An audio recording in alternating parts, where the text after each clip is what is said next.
Which one of you dogs ate a whole quiche? It was her, wasn't it?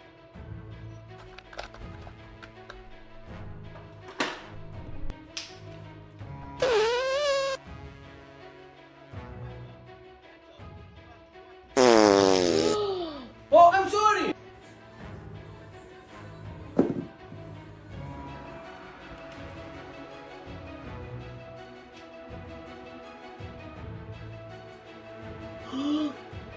Chicken.